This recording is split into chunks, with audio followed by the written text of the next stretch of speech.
ang numero uno. Kaya't tumango na at isigaw. Sabihin mo, energy! Pag sabihin radyo, sabihin mo, energy! Lihim ng liham. Ang pinakamakulit na girlfriend mo sa balat ng radyo. Isang magandang morning sa inyong lahat! Ako pa rin po nag-iisang girlfriend mo sa radio. My name is Lindsay. Makulit pero may puso, handang makinig sa mga kwento mo. Alam mo, feeling ko kailangan mo na siyang iwan kasi it doesn't make sense. Ang kwento sa lihim ng liham.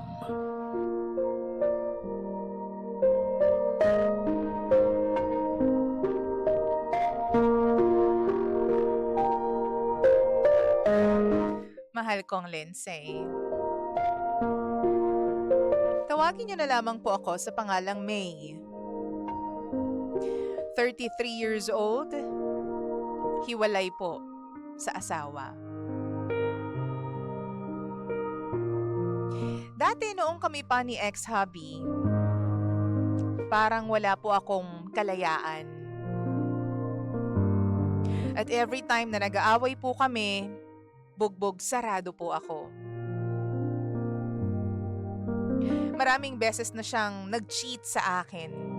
Iba-ibang babae. Kahit na alam ko na wala naman akong pagkukulang sa kanya bilang asawa. Halos wala na pong matira sa akin noon. Binigay ko naman lahat ng gusto niya.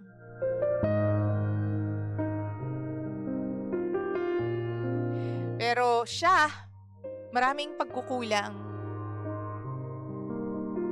Ultimo yung anak namin, hindi niya mabilihan ng maliit na laruan.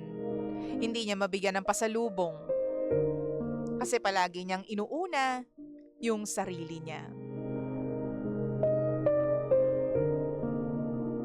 One time nga, hindi ako nakapagpadala ng pera sa kanya.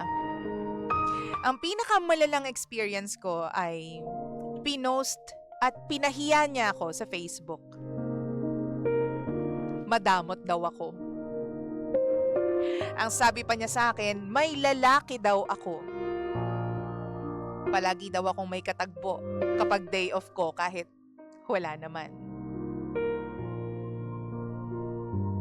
Hindi na raw ako nagpapadala ng panggastos para sa kanya. Doon na po nagsimula yung pananakit niya sa anak namin. Alam mo, message sa akin noon yung anak ko.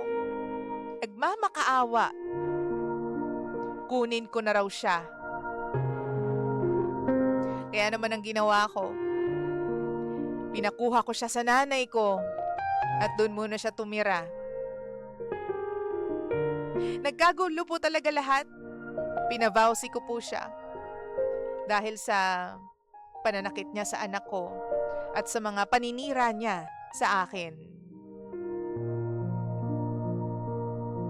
Ilang buwan na po kaming hindi nag-uusap ng asawa ko at naging libangan ko po ang pagpo-post ng Facebook Reels, mga videos. Nagkaroon po ako ng follower, isang lalaki at kuya po ang tawag ko sa kanya. Medyo malayo po kasi ang edad namin. Sa pagkakaalam ko noon, meron siyang asawa at 2 anak. Palagi niya akong chinachat, DJ Lindsay. Madalas nagkikwentuhan po kami tungkol sa aming mga pamilya. Mga problema, mga nagpapasaya sa amin. Hanggang sa hindi ko po namalaya na nahulog na pala yung loob namin sa isa't isa.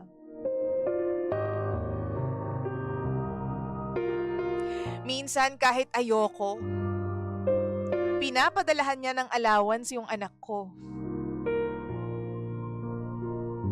At minsan kahit hindi ko naman nire-request at hindi ko naman kailangan, pinapadalahan niya ako ng pera sa account ko. Sabi ko nga sa kanya, wag.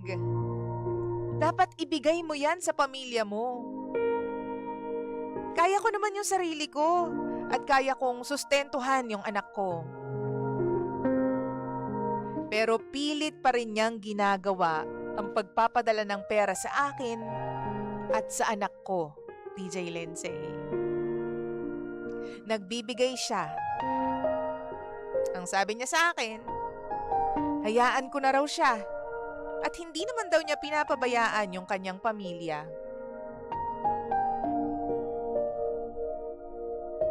Pag-uwi ko po ng Pilipinas, nagkita kaming dalawa. Napakabait pa rin niya in person.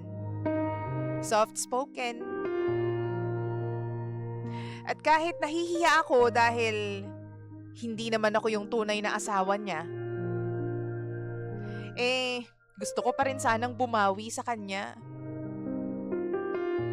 May ilang beses ko siyang inaya na magkape, mag-lunch at mag-dinner. DJ Lindsay, tumatanaw lamang po ako ng utang na loob sa kanya. At ayoko po sanang sirain ang pamilya niya dahil babae rin po ako. Ayokong baka mamaya mangyari din sa akin yung magkawatak-watak ang buhay, lalo na ng anak ko. Pero ayaw niya po na maghiwalay kaming dalawa. Ngayon,